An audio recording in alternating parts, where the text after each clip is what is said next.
சிந்திப்போமே.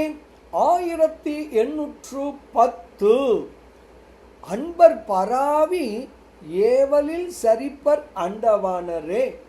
ஸ்ரீ மாதவ சிவஞான சுவாமிகள் விளக்குகிறார். சோலைகள் சூழ்ந்த இனிய கலைசெய்பதியின் தலைவர் சிதம்பரேசர். அவர் காமனை தண்டித்தவர்.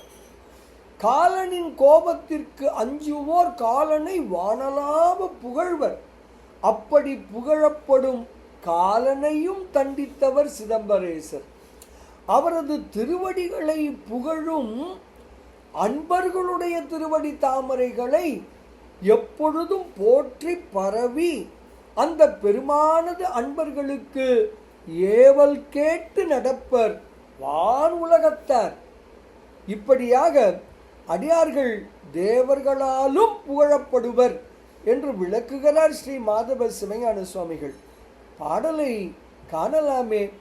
சிதம்பரேசர் சோலை சூழ்ந்த தென் கலைசை நாயகர்.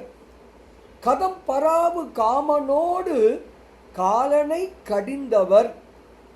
பதம் பராவி ஏத்தும் அன்பர் பாத பங்கயங்கள் சந்ததம் பராவி ஏவலில் சரிப்பர் அண்டவானரே என்று ஸ்ரீ மாதவ சிவஞான சுவாமிகள் தனது கலைசை 10 அந்தாதி எனும் அற்புத நூலின் 22வது திருப்பாடலில் மிக அழகாக விளக்குகிறார்.